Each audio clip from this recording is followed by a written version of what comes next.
All right, so I think Grace has now finished the slide deck.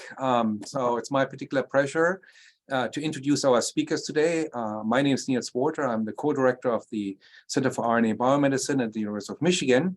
And we luckily completed a cluster hire of 5 faculty last year with two of our crowning achievements in hiring here with us today. Rachel Niederer and Jay Querido, who probably has to change the entry for who he is in his video feed. And so Jay and Rachel came to us just this past fall, and they are kind of a package in this cluster, although they were completely independently recruited.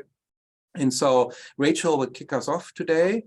And she actually started early on in an RNA career, even at the University of Virginia first, working on regulatory mechanisms of RNA polymerase I with Jeffrey Smith, then moving to the University of Maryland for her bachelor's in the Department of Cell Biology and Molecular Genetics, where she worked with Jonathan Dinman on protein and ribosomal RNA modifications in the ribosome.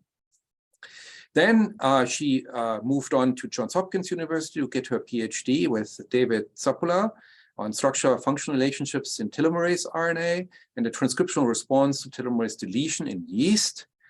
So she's been loyal to the RNA field for a while, because then she started as a postdoctoral associate with Melissa Moore at the University of Massachusetts Medical School and the RTI, the RNA Therapeutics Institute, which is of course also part of our RNA collaborative. And when Melissa in 2016 decided to move to Moderna as a chief scientific officer, Rachel decided to go with one of her other offers that she had early on as to become a postdoc in Wendy Gilbert's lab at Yale University, where she really did seminal work in molecular biophysics and biochemistry there, with a research focus on mechanisms of translational control, which really informs all her work now at Michigan. As I said, she started in the fall, this past fall, as an RNA faculty scholar of the Center for RNA Biomedicine. She's also a biological sciences scholar of the medical school, member of the Cancer Center. And throughout her career, she has gotten many awards, including to the NIGMS Pathway to Independence or K99R00 Award. She was actually a member of or participant in our Michigan Next Prof program, out of which we plugged her in the end, right? We recruited her after this preview weekend or preview meeting that she participated in the biology department here at MCDB. She was also an ACS, American Cancer Society postdoctoral fellow, and T32 trainee before that. And so she's lots of accolades to her name already. And I expect very similar things to happen now that she's an independent faculty. And as you can imagine, she will talk about the impact of translation of RNA structure on translation initiation efficiency. And she works on both mammalian and now also bacterial system. So, Rachel, it's all yours. Thanks so much, Nils. And one thing before I forget, right?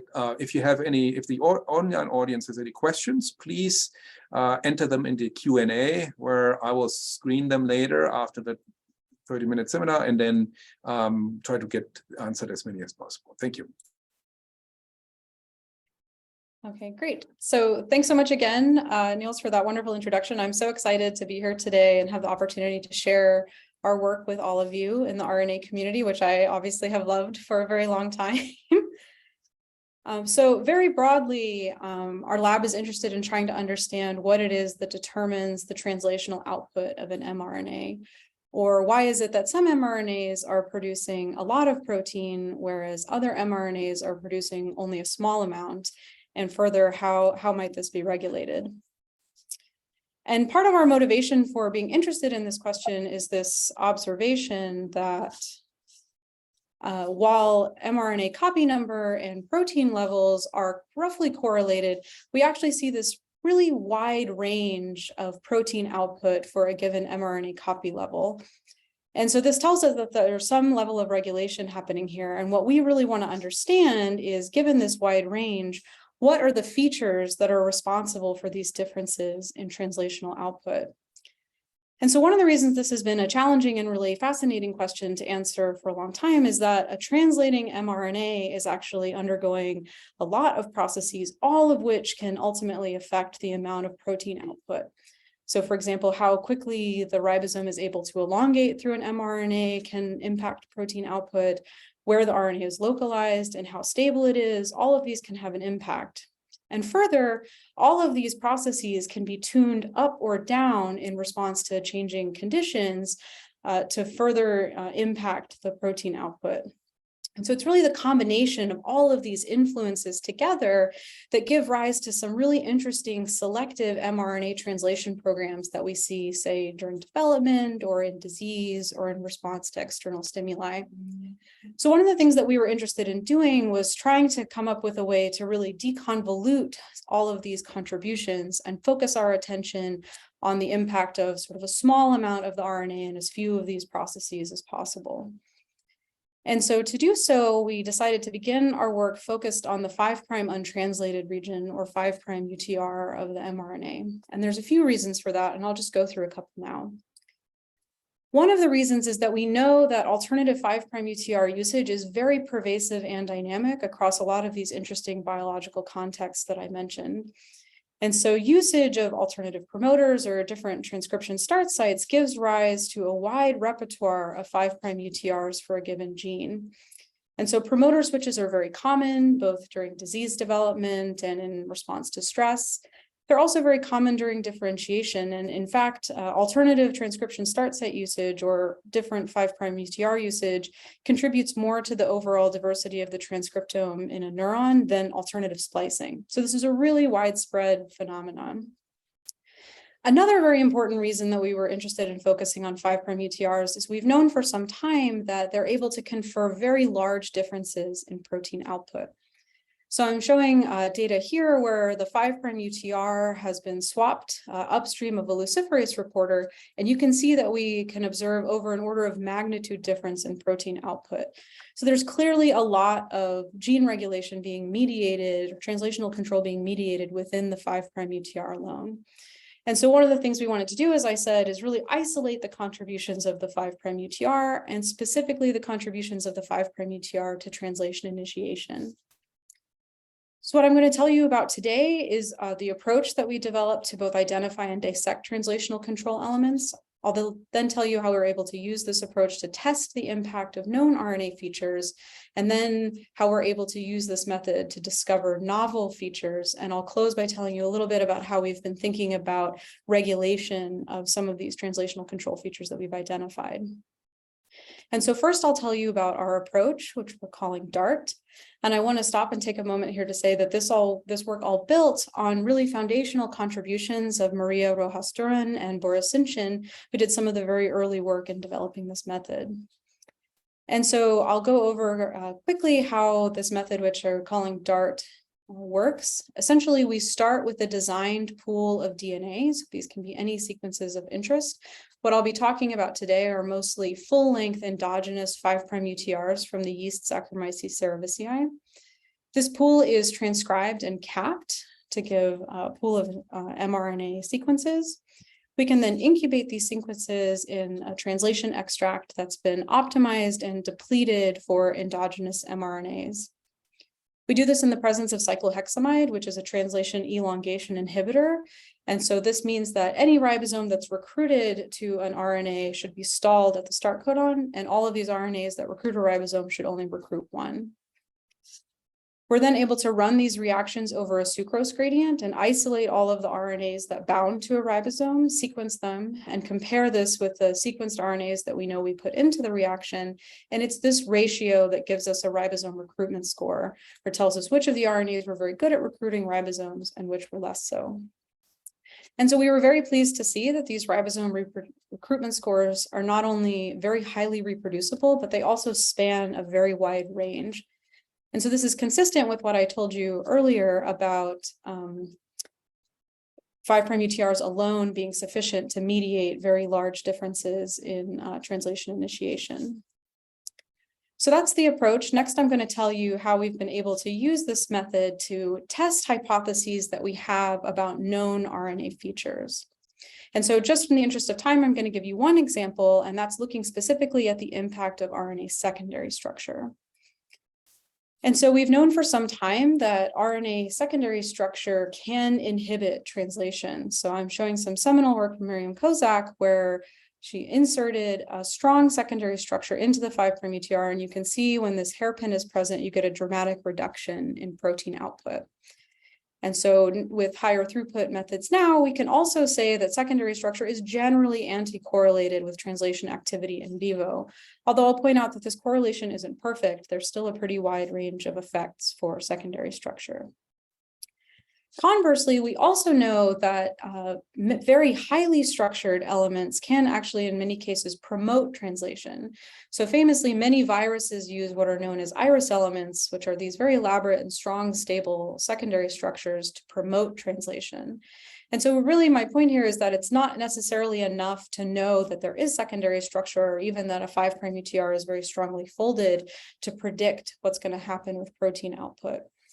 So one of the things we were interested in doing was leveraging the throughput of DART to ask questions more specifically about the impact of a secondary structure.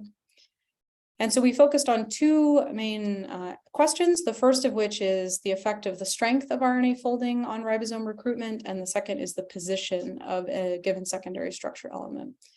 And so we designed a series of stem loops that were predicted to span the folding energy of endogenous yeast 5' UTRs, and then we moved them every 3 nucleotides through 20 different parental 5' UTRs that were not predicted to have any structure endogenously. And when we look at the effect of folding strength on ribosome recruitment, we see what you would likely expect. These very strong stems shown in red are generally highly repressive, and the more intermediate strength stems that we designed show a more intermediate level of repression.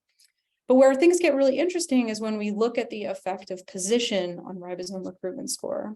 So what I'm showing you here on the y-axis are ribosome recruitment scores when a stem loop is placed at a given position relative to the recruitment score when there's no secondary structure at all. And so for this particular 5' UTR, you can see that having secondary structure very close to the cap is highly repressive. And we see another sort of less so repressive location close to the start codon.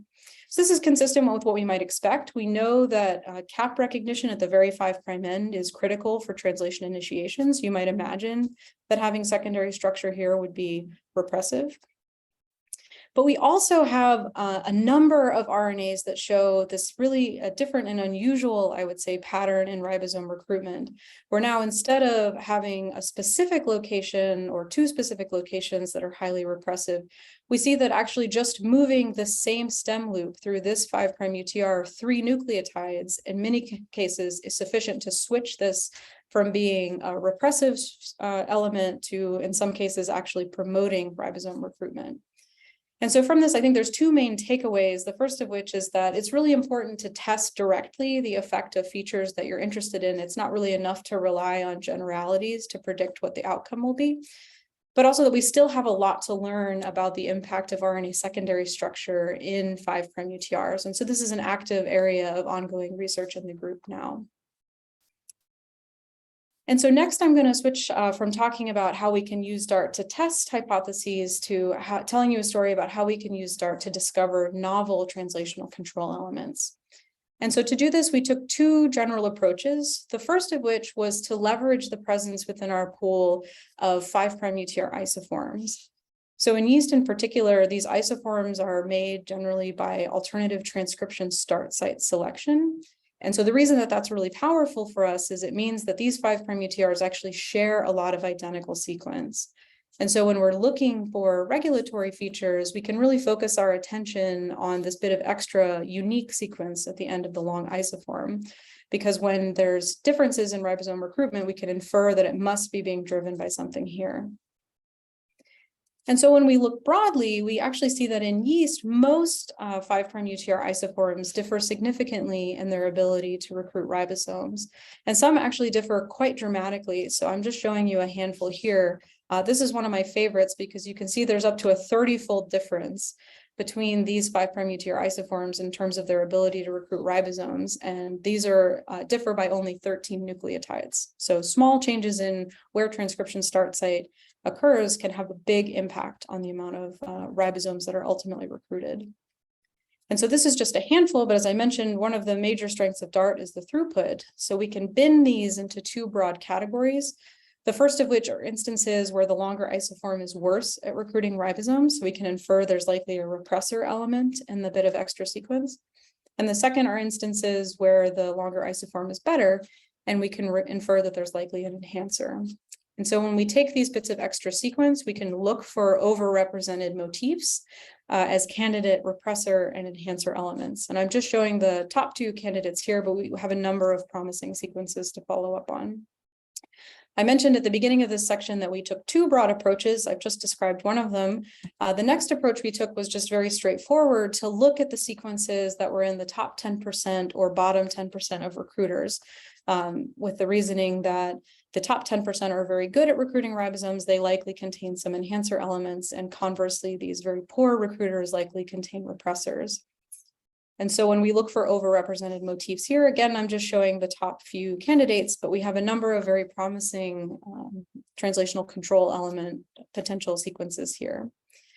So that's very exciting. We've been able to take DART and look specifically at ribosome recruitment or translation initiation on 5' UTRs. But next, we really want to know if some of these motifs are sufficient to act in vivo in the context of a cellular environment and a full-length mRNA.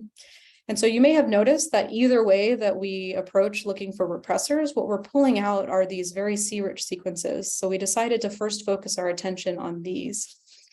And so they're sufficient, we know, to repress recruitment in our in vitro DART assay. What do they do in the cell? And so what we decided to do was, again, leverage these 5' UTR isoform pairs. And so we selected pairs where one of these C-rich motifs was only present in the long isoform and not present in the short. We then made a series of mutations to either abolish the C motif from the longer isoform or add it to the short, and then asked what happens to translation of a luciferase reporter in vivo. And so first I'll show you some data for this particular sequence motif UCC here. And so what you can see is that when we make mutations to the short isoform, adding the motif, we get a reduction in protein output. And when we make mutations in the long isoform to abolish this motif, we get an increase. So this is consistent with this acting as a repressor. And in fact, that's been the case for each of these three motifs that I've shown here. When we add the motif to the shorter isoform, we get a reduction in protein output. And when we make mutations to get rid of it from the longer isoform, we get an increase. So this is consistent with this acting as a potent translational repressor, both in our in vitro assay and in vivo. So this is very exciting to us because it tells us that we can use DART to identify active translational control elements, not only in vitro, but in vivo. And so last, I'm just going to tell you a little bit about how we've been thinking about the regulation of these repressor elements that we've now identified. And so I've alluded to some of our thinking on this already, which is that the choice of transcription start site seems to be very important in determining the amount of protein output that might ultimately come from a given gene. And so what we're interested in doing is looking for instances where the cells might change their choice of transcription start site. So for example, if we imagine a happily growing yeast, maybe during normal growth conditions, it's primarily using this longer transcription start site. And so most of the RNA for this given gene includes this longer 5' UTR isoform. But potentially in conditions of stress or in response to some kind of external stimuli, cells might make a choice to start using the start site that would generate the short 5' UTR isoform. And this might indicate regulated inclusion or exclusion of our motif of interest, in this case, the C-rich motifs. And so what we want to do is look for conditions where exactly these kinds of transcription start site switches are occurring. And so one of the great things about working in yeast is that people have already done a lot of transcriptome profiling under different growth conditions, and we can use those to look for exactly these kinds of switches. And so what I'll be showing you are some examples of this taken from data from this very nice 2013 paper where they actually grew yeast in 18 different growth conditions. So we have a lot of different stresses or environments to look for exactly these kinds of changes. And so I'm just showing one example above here, where what I hope you can see is that in cases where the yeast are grown in nutrient depleted conditions for this particular gene, we see the appearance of a longer 5' UTR transcript, suggesting that they're now using a different transcription start site at a higher relative amount. And so I'll be showing you these data in the form of a heat map, so we can quantify the percentage of the total mRNA for this condition that contains the longer isoform. And so I'm showing you that here. During low nitrogen condition, this particular gene is mostly expressing the longer 5' UTR isoform. And so because this data set is so rich, we can look across different growth conditions. And I'll just skip ahead and show you a few examples, because we've been able to find several genes that seem to regulate the inclusion or exclusion of some of these C-rich motifs. And so while I know these data are very busy, the main take home that I want you to take from this is really just that these colors are changing. So that suggests that not only are the yeast regulating the transcription start site, potentially to include or exclude these C-rich motifs, but they're doing it differently in a stress-specific manner, which is a very exciting, I think, potential way that the cells might be fine-tuning their proteome. And so just to put it all together and how we've been thinking about this as a model, if we take an example here, or take this condition as an example, what we're envisioning happening is something like during normal growth, the yeast are maybe primarily making these longer isoforms that have this C-rich motif, which we know is repressive to translational output in vivo. So we expect that during normal conditions, there may be low ribosome recruitment and therefore very low protein production for this particular gene. And then in response to stress, we would observe a switch in transcription start sites where the yeast are primarily making the shorter isoform that now lacks this highly repressive element. And so we would expect now to get higher ribosome recruitment and then higher protein production. And so in this way, this is a really fascinating, I think, potential gene regulatory mechanism where cells can really dynamically fine-tune their proteome by coordinating their transcriptional and translational control. And so I'll just summarize what I've told you today, which is I described a new method that we developed, DART, which reproducibly measures ribosome recruitment to thousands of RNAs in parallel. I also described a lot of work that we've done looking specifically at 5' UTR isoform pairs, most of which significantly differ in their ability to recruit ribosomes. And this was an observation that we were able to leverage into identifying some novel, very potent translational repressors in these C-rich motifs. And we now have some early preliminary data suggesting that the inclusion or exclusion of these C-rich motifs might be regulated at the transcriptional level. And so with that, I'll just stop there. I would like to thank my postdoctoral advisor, Wendy Gilbert, where I did most of the work that I told you about today. I already shouted them out specifically, but Boris and Maria, as I mentioned, did a lot of important work to get this project off the ground. And then lastly, we are hiring. So if you are interested in translational control or RNA regulatory elements generally, please don't hesitate to reach out and get in touch with me. So thank you. And now I'm happy to take any questions. Yeah, wonderful talk. Thanks, Rachel, also for being perfectly on time. So thank you. There are already a number of questions, so I'll try to get to them quickly. First, from Mats Langman, and I'll say this just for him. Great talk, Rachel. A lot of people say that. Circular RNA is becoming popular for RNA therapeutics. Can you use DART to test ribosome recruitment to circular RNA to find sequences that would be useful for translation initiation? Yes, I know that's a very hot topic right now, and you absolutely can use DART to look at circular RNAs. Or one of the nice things about DART is you can, any perturbation that's easy to make chemically to the RNA is very easy to include. Also, we have a lot of control over the background of the translational extracts that we use. And so it's my hope, and I think the hope of the Gilbert Lab as well, that this is going to be a useful method and tool for the translation field broadly. Next question here is by Faze Chanarbo. Have you thought about RNA binding proteins that are involved in this repression? Yes, actually, you've hit on exactly what our working hypothesis is for how these C-rich motifs are acting. So one of the things that I didn't have time to tell you about is the C-rich motifs are actually active wherever you position them. They seem to repress recruitment in vitro. So that suggests to me that there's likely binding of a trans factor. And so we have some candidate proteins that we're following up on right now in the lab based on some mass spec data, but they're not quite ready for prime time, but we'll let you know as soon as we figure out what's going on there. But Great. Rakav Pudyal asks, in general, is the correlation between ribosome occupancy and protein expression strong? Yeah, so that's a great question, and it depends a little bit. So I would say yes, the short answer is we see good correlation between our ribosome recruitment in DART and protein output. I'll say that the correlation is stronger with in vitro protein output, like in a luciferase assay, than what I have seen in my in vivo assays, mostly just because the range of protein output in vivo is a little bit compressed. But generally, yes, the correlation is good. Peter Newberger asks, do you think recognition of the motifs is intrinsic to the ribosome or mediated by RNA binding proteins? So related Yeah, to so I expect that we will probably see a mixture of things. And so I'm very interested in kind of how things are going to unfold as we start to knock more of the motifs that we've identified off the list.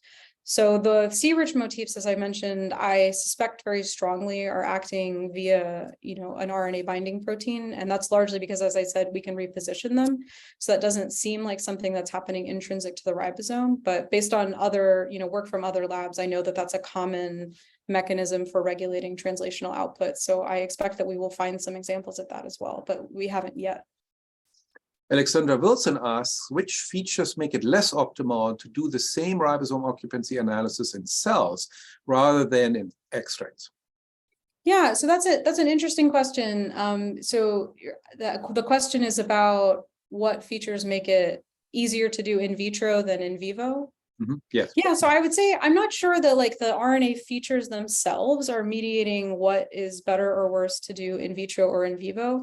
I will say that in vitro, many of the advantages that we have are, as I said, if our interest is in deconvoluting the contributions of some of these things, we don't have the added layer, which we know is happening in the cell and is also very interesting to us, of, say, elements that are affecting RNA localization or things of that nature. And so it's not so much the RNA features themselves, but I think it's the nature of the question that you want to ask.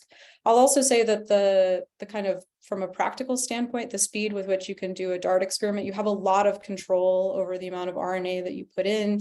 You don't need to worry about expression efficiency from a vector or transfection efficiency if you're putting an RNA in. So I think there's many advantages to doing it as an initial way to screen really rapidly for a lot of features. Yeah, there are many more questions. I'll take one last one by Monsif Shorky.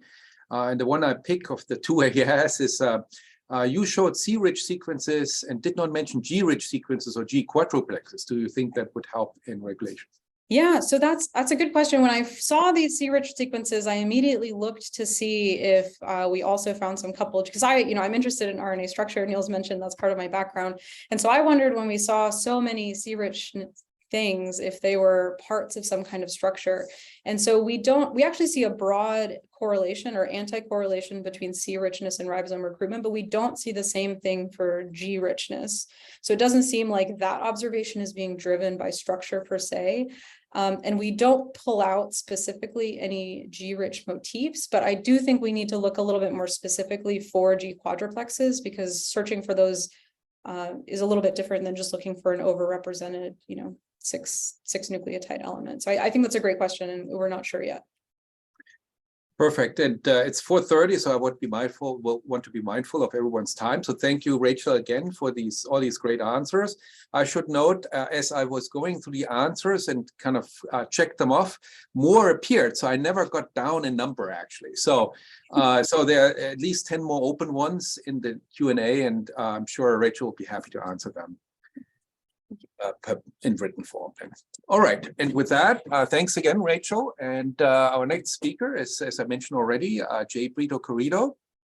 And the fun part here is that he and Rachel are actually in the same department of biological chemistry, where they were hired by both in the fall, and both work on related topics, except that Jay is entirely structural biologist, working with cryo-EM. So For his background, he is actually the first Cape Verdean that I ever met in my life.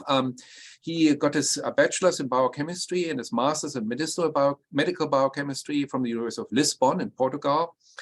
He then completed his PhD in cellular molecular biology at the University of Strasbourg, France, so never shy of moving to a different country.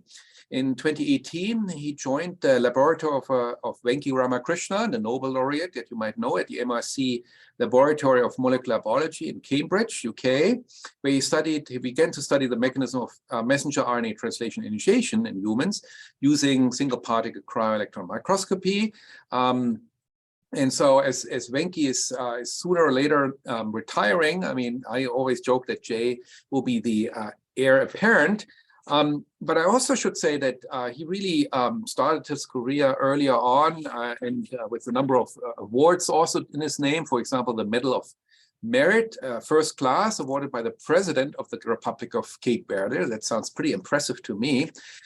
He is also, just like Rachel, an RNA faculty scholar in the Center for RNA Biomedicine and Biological Sciences scholar by the University of Michigan Medical School, and a member of the University of Michigan Global Cancer Center. And I'm sure I'm missing a number of awards, including the FEPS long-term postdoctoral fellowship and a PhD for best PhD thesis award from the Biology Society in Strasbourg. So I'm sure there are many more that I'm missing. But with that, without further ado, Jay.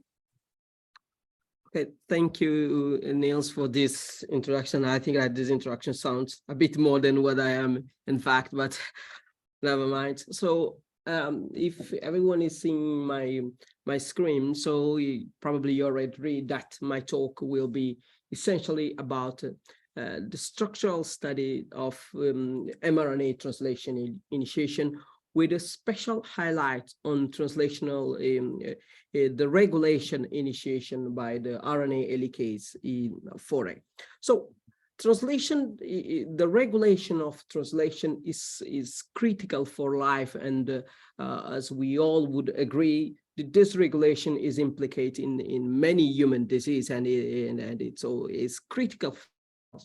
And translation is a traditional divide into four main stages: initiation, elongation, termination, and ribosomal recycling. But and cells normally they have precise mechanism to regulate each step of translation, but translation initiation is far the most complex and the most regulated step of translation.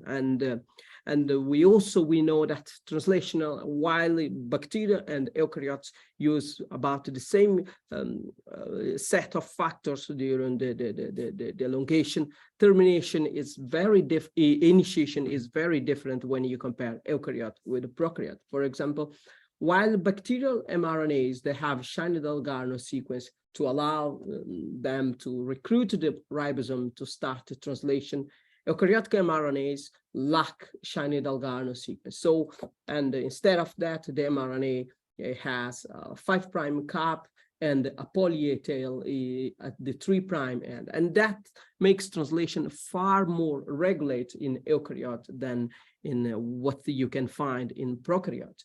And also, there is a fundamental question in this field: how the mRNA is inserted into the ribosome, like we are seeing here in this cartoon. And we know that it is a quite easy process in bacteria, but in eukaryote, this process is regulated by over 20 different eukaryotic translation initiation factors. So the question is how this large number of translation initiation factors regulate translation in eukaryotes. So it is that everything starts with the 40S small ribosomal subunit, and then eukaryotic initiation factor 1, 1A, and 3 bind to the 40S small ribosomal subunit, and the eukaryotic initiation factor 2 bind the tRNA and places it into the P site of the ribosome. Together, they form a complex that we call 43S pre-initiation complex. But at the same time, the cap binding complex for F, comprised by the scaffold protein for G, the RNA helicase for A, and the cap binding protein for E, forms this large trimeric complex that will then bind to the 5' end of mRNA, while the poly-A bind protein binds to the poly-A tail, while it binds to 4G, and that allows the mRNA then to recruit the 43S, which will scan the 5' UTR until the AUG start codon is recognized. Of course, that this like 20 minutes animation is a short way to summarize more than 20 years of research for people to try to understand how all these factors they come together to start initiation. But when I joined this field, one of the main questions that I faced back then is how 4F binds to the 43S pre-initiation complex to start initiation. Indeed, there is a huge discussion in the field about the location, about the binding site of 4F. So two alternative model has been proposed: a slotting model in which the 4F would bind upstream of the 43S, and that would require the mRNA to be slotted into the mRNA channel in the 40S. But also, alternative model has been proposed in which 4F would bind at the entry site, and that would allow the mRNA to thread through into the mRNA channel in the ribosome, and that would allow the ribosome to scan from the very first nucleotide downstream of the cap. And one of the main reasons for this discussion is because there are some very clear biochemical data showing that 4A, the helicase subunit of 4F, binds at the entry site. But there are also some very clear biochemical data showing that 4G, the scaffold protein, binds near the exit site. That's why all this discussion to try to understand the location of 4F.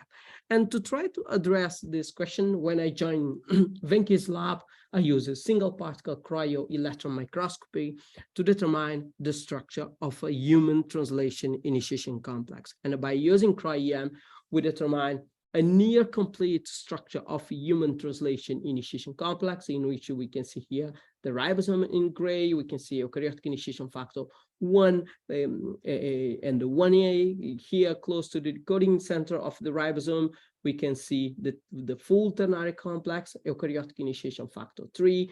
For the first time, we were able to see the entire, all the 13 subunits of eukaryotic initiation factor 3. But most importantly, we see part of the cap binding complex 4F, the core of 4G, the core of 4F complex, and the helicase 4A. And in our structure, the position of 4F upstream of the 43S is more consistent with a slotting mechanism of recruitment, in which 4F would bind upstream of the 43S, and then the mRNA is slotted into the channel. This model is compatible with a typical 5' UTR in humans, in which the length is about 218 nucleotide, but for some mRNAs with unusual short 5' UTR, 4F would put the AUG beyond the decoding center of the ribosome. We propose that for such unusual set of mRNA, they would likely use alternative recruitment pathway. Despite this structure, it gave us an important insight into the recruitment and the assembly of the 48S complex. There are some fundamental questions that we could not address with that structure. For example, it is known that 4A is present in large excess if you compare with other eukaryotic initiation factors.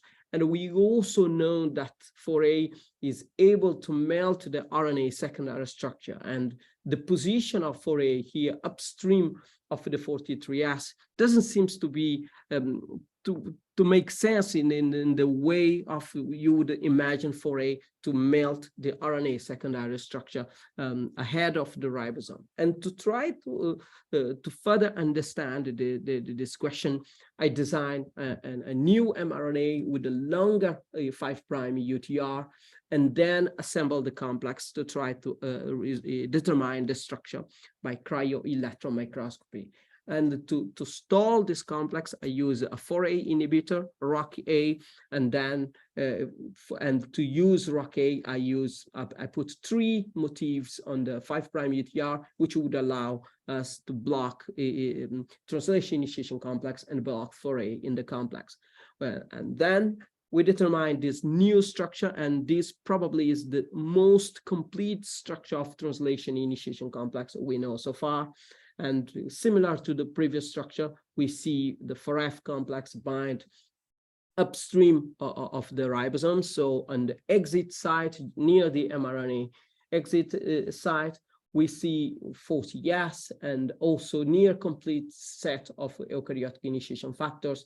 But most importantly, in this new structure, we see a second molecule of 4A bound at the mRNA entry site in the 48S. So this mRNA this helicase is positioned at the leading edge of the ribosome, which would suggest a new model for mRNA recruitment and scanning with the 4F independent role of 4A, since we didn't see any interaction between the entry site 4A and 4F. But also this new structure allows us to improve the local resolution of 4F. And now for the first time, we are able to see that 4F is also able to interact directly with the ribosome. As far as I know, this is the first evidence that we have until now that 4F would bind directly to the ribosome.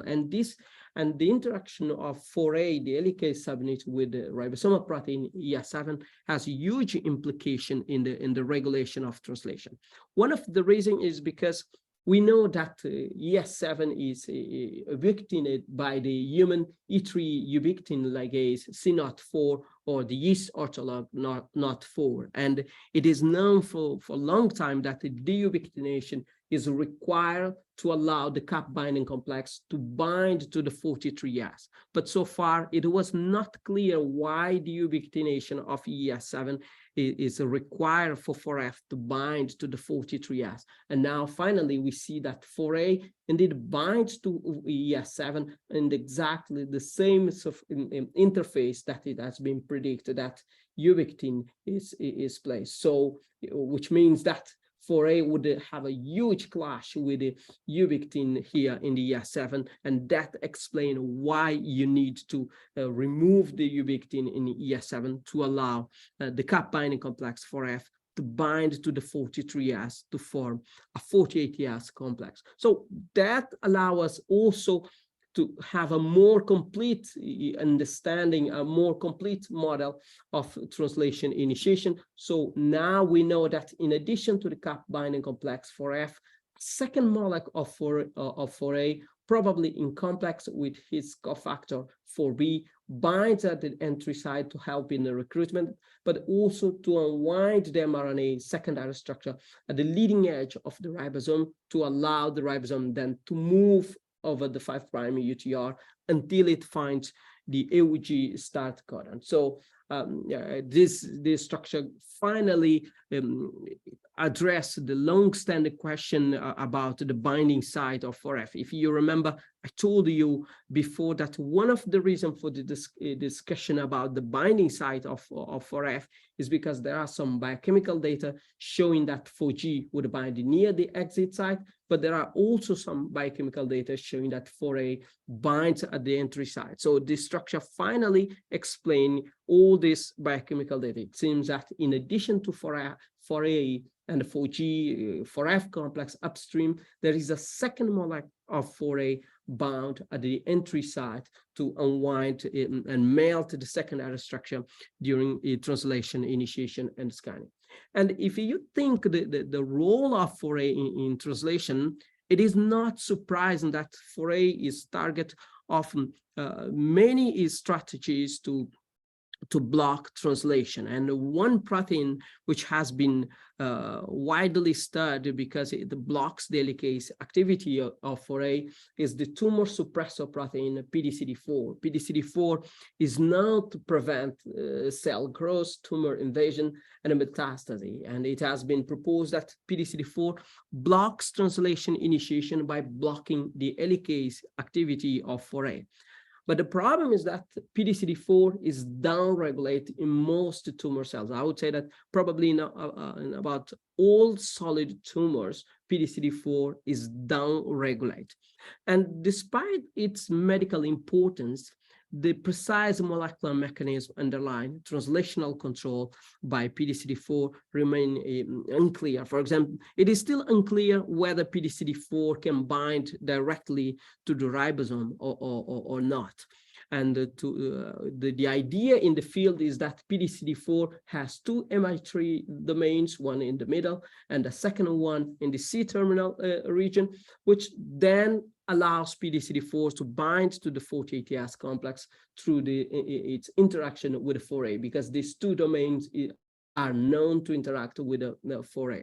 So to understand then first if PDCD4 can bind directly to the ribosome, our collaborator, Massa, in Chris Fraser lab at UC Davis, use a fluorescent label PDCD4 and then test the bind to purified 40S. And the result was very clear. PDCD4 can indeed bind directly to the ribosome without the activity of any molecule of 4A. But what was very interesting is that when he used excess competitors, non-label, what he finds is that in addition to PDCD4, the full-length protein, the NTD alone is also able to compete with the label PDCD4 for the bind to the 40S, while the CTD does not compete for the bind of the 40S, which was a very clear indication that PDCD4 used the N-terminal domain to bind directly to the ribosome. And consistent with that, our fluorescence anisotropy data indicate that the NTD has about the same affinity for the 40S when you compare with the full-length protein. So having all that information, I assemble a PDCD4 40S complex that I analyzed by cryo-electron microscopy. I was able to obtain a 2.6 angstrom resolution of this complex, in which you can see the ribosome, but you can also see this additional density in the mRNA channel that has not been described before in any structure of a ribosomal complex. And the local resolution of 2.2 angstrom allow me to build the atomic model and then assign it to the N-terminal domain of PDCD4. And what we find, which was very interesting, is that PDCD4 can block the decoding center of the ribosome, which changed indeed the way we were thinking about PDCD4. We see a direct interaction of PDCD4 with this universal conserved base in both in the S site and in the P site of the ribosome.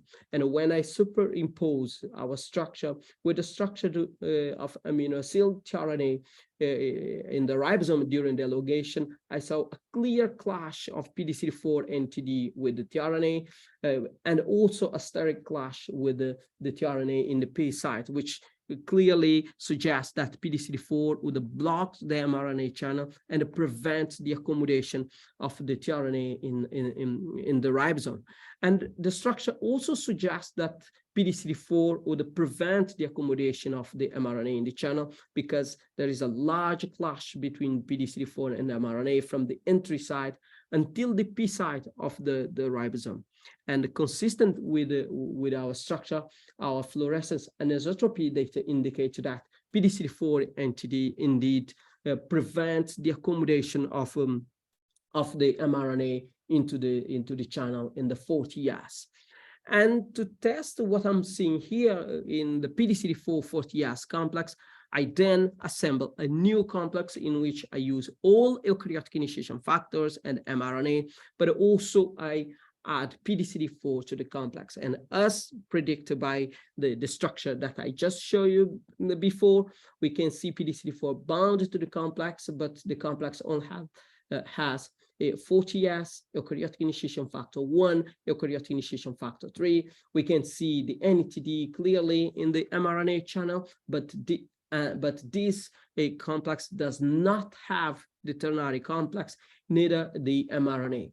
And interestingly, we also see additional density at the mRNA entry channel, although we cannot unambiguously assign this density because of the local resolution, but the size and shape is consistent with the two MI3 domains of PDCD4. So, which would suggest that PDCD4 binds at the mRNA entry site and it inserts the NTD into the channel. So, in addition to blocking 4A at the entry site, PDCD4 would also block the mRNA channel, which would very effectively blocks translation initiation. And to test what we are seeing in our structure, I designed two mutants of PDCD4 in which I just remove one of them. I remove the domain that we are seeing into the mRNA channel, and the second one I remove the entire NTD, and then test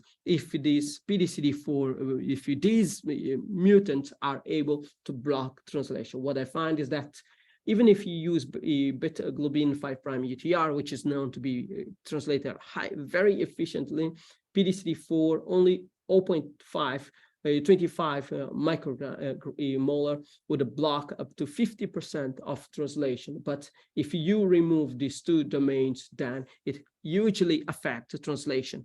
And the fact that PDCD4 is blocking translation of beta globin 5' UTR also suggests that the transcript that it can be blocked by 4A is much broader than previously anticipated, since that before the idea in the field is that PDC4 would only block translation of mRNA with mRNAs with highly structured 5' UTR. What we are seeing here is that PDC4 indeed can block most of the mRNA you have in the cell. So that also oblige us to think, so then if PDCD4 can block a large range of mRNAs, so what's going on in the cell? So to try to answer this question, I team up with Irene Diaz, a postdoc in Venky's lab, and we try to see what is going on in the cell to explain the way PDCD4 is blocking translation. What we find is that cancer cells, they easily solve the problem by downregulate PDCD4. But in normal cells, you have clearly large amount of PDCD4 in the cells. And what we find is that while in normal condition, PDCD4 is in the nucleus of the cells, then if you induce any kind of stress, including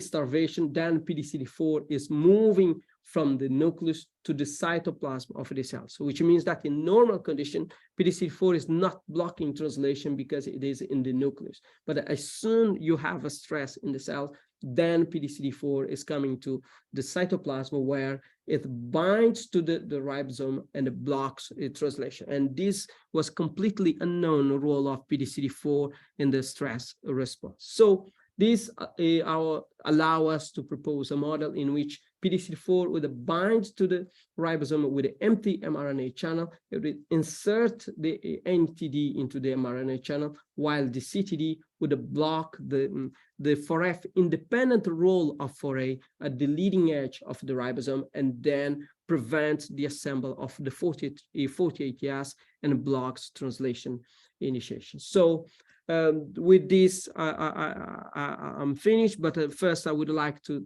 thank Venk, because most of, actually, all the work that I'm showing here is the work that I did while I was a postdoc in Venky's lab, in a nice collaboration with Chris Fraser, the UC Devs.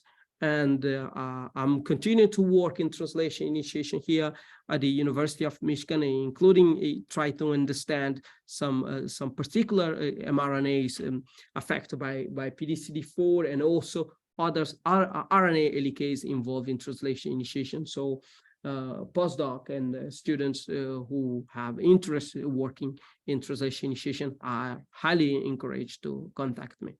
Thank you, Nils. Great, wonderful talk again on behalf of everyone. Thank you very much. You can hear maybe my clapping.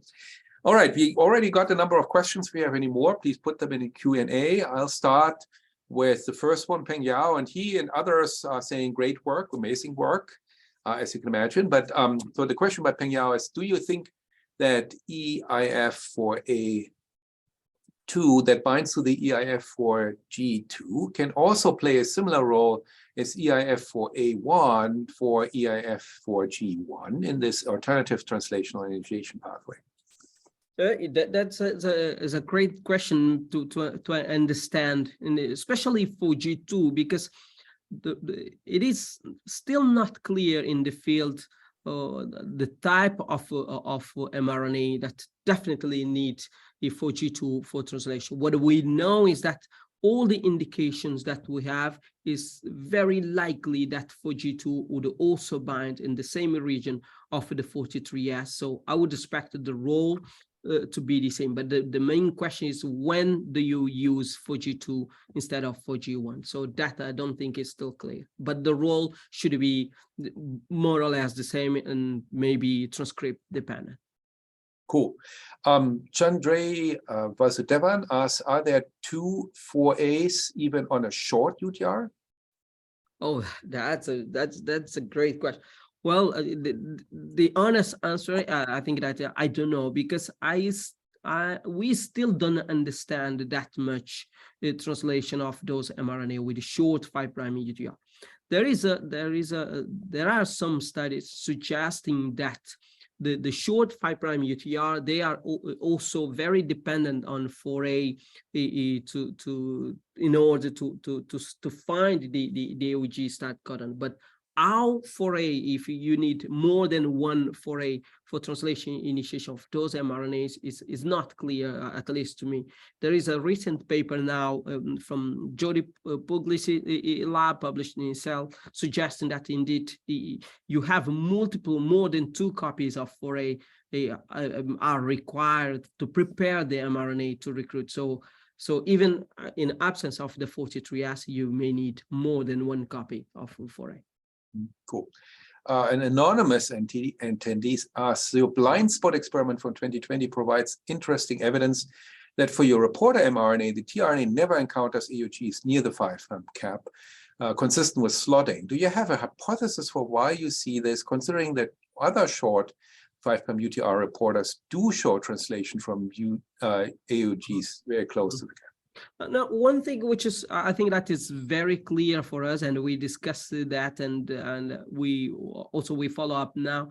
It is very clear that mRNAs with a short 5' UTR, they are also translated. I think that there is no question about that. The question is, what is the mechanism that they use? There is a quite recent paper published in Nature Communication suggesting that those mRNA, they also use slotting mechanism.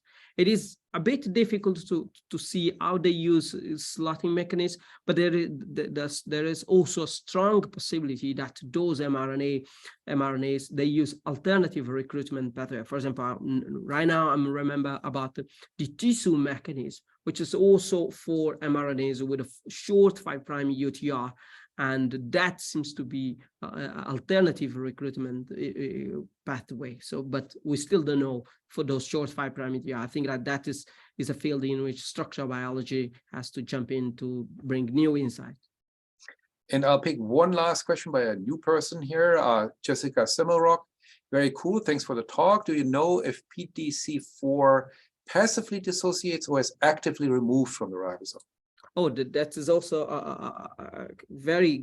it's a great question, because we are also facing with this question now, finishing the manuscript. So what I didn't show this data, but what we find is that PDCD4, especially the NTD, is very similar to a protein which is called SERBP1, and we would suspect that similar to SERBP1, PDCD4 would stay attached to the to the mRNA channel through its N-terminal tail, and it's very likely that you would need also an entire complex to remove PDC-D4 from the channel. We just don't know the answer, but it's very likely that you would need another protein to remove it.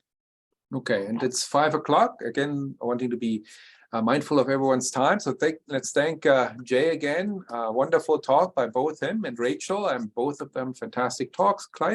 Closely related, I might say. Thank you very much. And then just as Grace put this into the chat, there is the next RNA collaborative to be had on February 1st, hosted by the University of Science and Technology of China, USTC, in their RNA Institute. And then their upcoming details will be posted as usual at the RNA Collaborative Seminar website hosted by the RNA Society and in part funded by them. So thank you very much for everyone's attention. And yeah, this concludes our session today. Thank you.